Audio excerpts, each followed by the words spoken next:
Hey guys, how's it going? Kevin Cleary here with a knife video for you. I'm out here sitting in a bit of a clearing because it's actually really cold today, but out here in the clearing I've got some sunlight keeping me warm and I've got a knife to share with you. Let me just add really quickly, this is a time that can be a little stressful on everybody and we're social distancing and all that kind of stuff. So before I made this video, I just kind of sat here out in the quiet and in the bush for a few minutes and just kind of relaxed. And I've got to say, it's so nice and so good for your mental health. So if you can find a time to do that, I know not everyone has that same luxury or has that availability, especially with a lot of trails and stuff being closed down. But if you can find a way, even if it's, your friend's private property or something like that, it's worthwhile. So let me just scroll down here so we can all take a look at the knife I have for you today. There's the sheath for it, but the knife that we're talking about is this guy right here. Make sure the camera wants to focus on the knife and not the ground. So we've got the Mora Companion. This is the stainless steel version rather than the carbon steel. I was more interested in this, and of course I also did the Mora Bushcraft Black, which is carbon steel. So I thought, since I was doing both, and I will do a full comparison between the two of them actually, I felt like it was worthwhile to get the stainless steel and give it a try. So going to go through my thoughts here. Let me say first off that this is very, very affordable, and to me that's a big factor. Like it makes a difference how you judge a knife, how much you're paying for it. And this guy costs very little, which means you can be pretty darn forgiving, because even if you buy this and totally hate it, you're frankly not out all that much. Okay. All right, let's go ahead. Now, most of you are going to be familiar with this, but I'll very quickly give you a rundown. This whole package, that is the whole knife and everything, is going to be 4 ounces. So that's fantastic, especially if you're one of those people who, as an ultralight backpacker or anything like that, where weight can be a real concern. This, I think, is going to do a great job for that kind of a situation. Now, I know there are other knives that are more heavy duty and are going to be a little heavier as well. Let's just drop the sheath down there for now and get back to looking at the knife. Well, I give you the rest of these specs. So this guy is going to have a blade length of 3 7/8, handle length of 4 3/4, 4 inches of grip area. The knife itself, by the way, when you take the sheath away, only weighs 2.9 ounces. So very, very lightweight. So, look, guys, we've got a knife here in terms of size, weight, and carry. Fairly substantial knife, basically 4-inch blade there, but only 4 ounces. So you can, you really aren't even going to notice this. And I might add, I know we're talking about the sheath here. I'm just going to leave that sticker on. We've had this discussion before.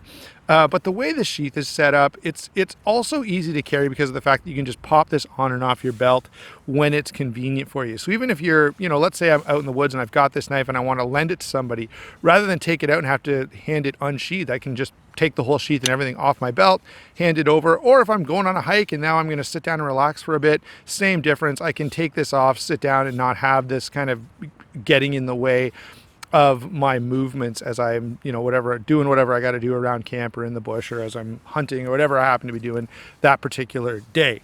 All right, which I definitely think is a win.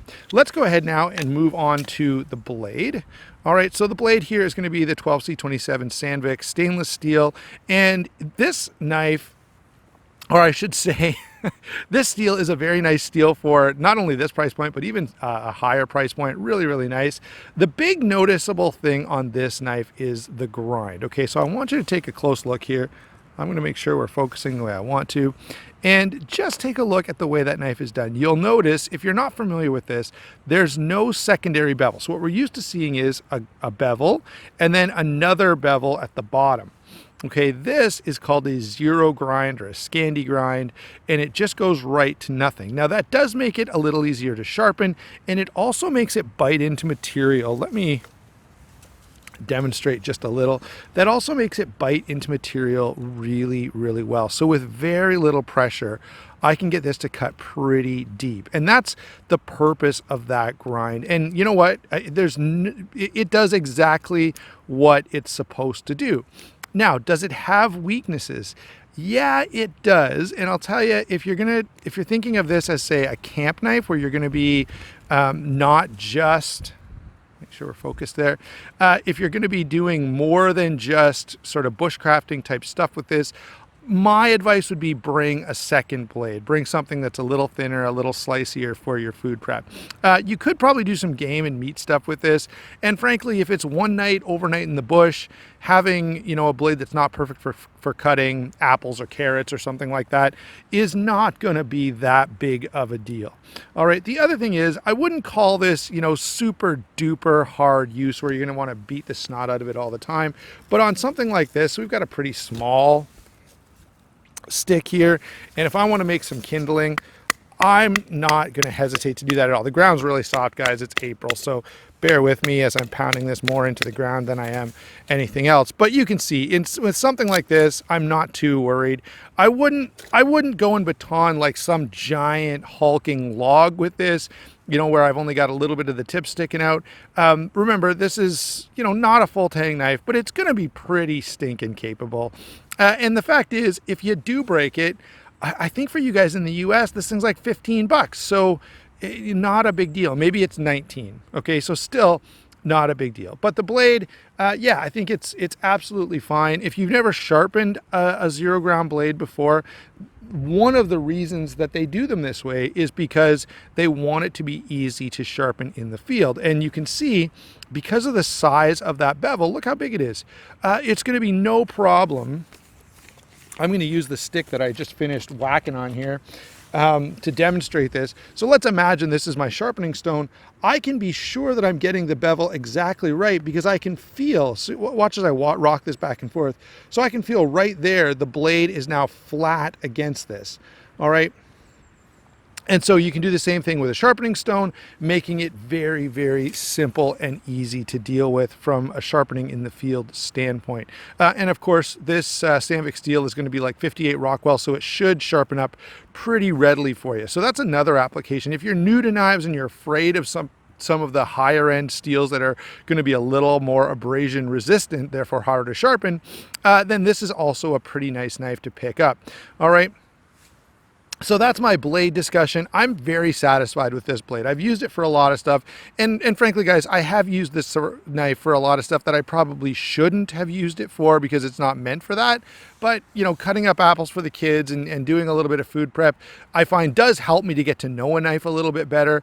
But granted, this is not going to be the ideal knife for that. All right, there are other knives that are going to serve better in that particular role.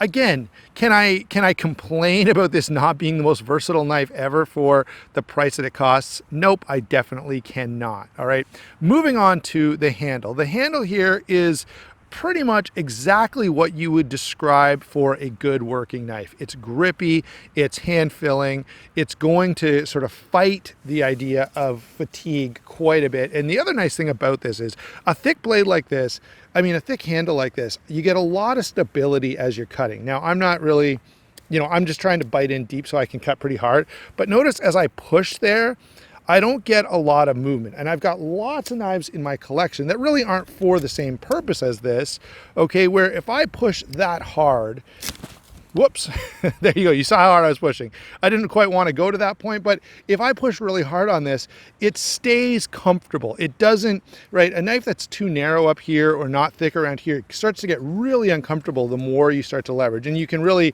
exaggerate that by getting out here to the tip. And I can really feel that I don't have a lot of strength. Obviously, if I was doing this, I'd want to be up here, but to purposely put it out here just to demonstrate ergonomics, this is still really comfortable, and I can push really hard on this without feeling uncomfortable.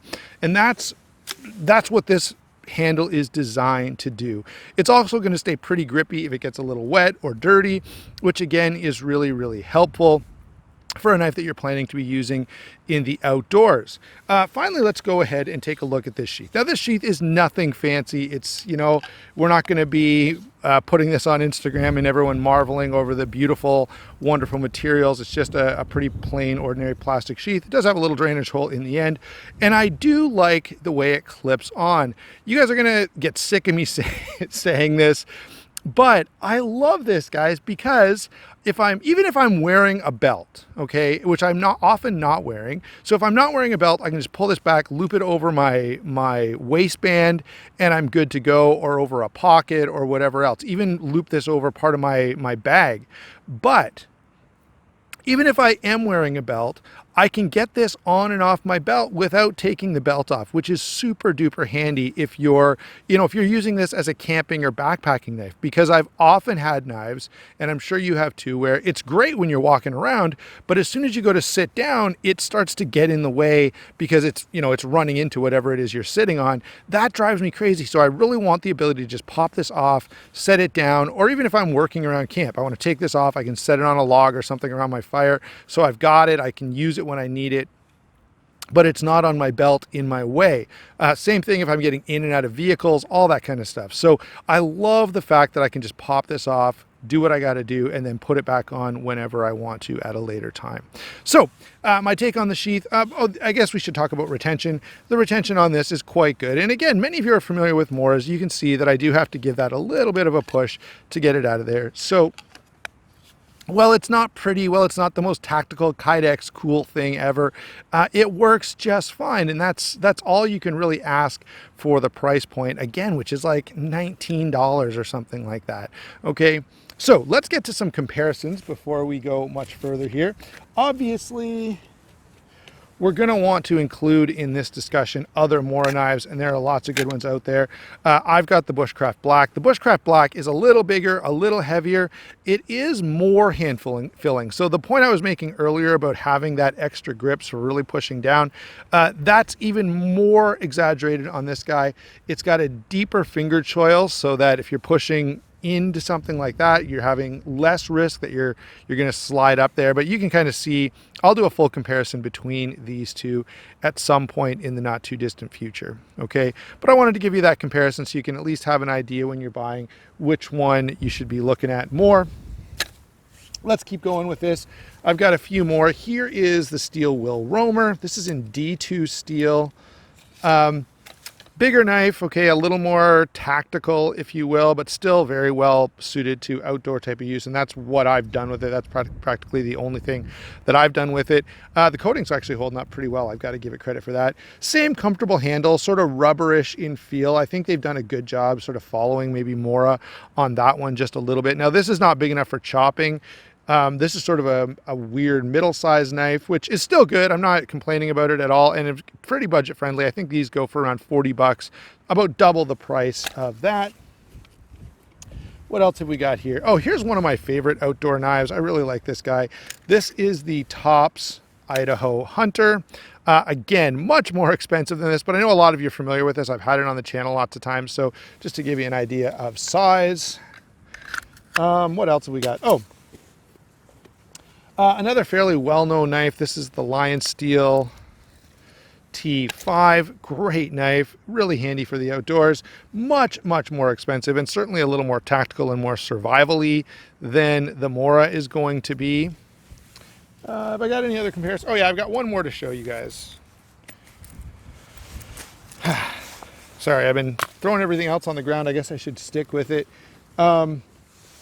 One of my favorite all-around outdoor knives, EDC knives, just one of my favorite knives in general, is going to be the Lion Steel M4. You can see it's a little smaller there. Similar idea, though, in terms of feel in the hand. It's still a big, thick handle that gives you quite a bit of purchase, so you can get some work done with it.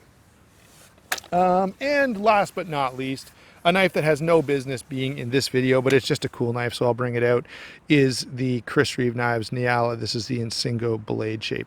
Okay, so there's my comparisons. Let's get back to my overall thoughts on this guy. And look, guys, if you've been watching up to this point and you've seen what I've been doing, if you don't know yet, I like this knife a lot. It's not expensive, that's fine. It's not fancy, you're not gonna show this one off on Instagram, but it'll get a lot of work done in the outdoors. And for my purposes, and I've said this over and over again, you know, I don't do a lot of batoning with my knife. I don't do a lot of chopping. I prefer to bring a hatchet. And so in my particular, you know, philosophy or my particular comfort level, I like a knife like this because I don't need something crazy heavy and tactical and super duty that I can pound through, you know, a 4-inch log or something. I'm going to use an axe or a hatchet or a saw for that.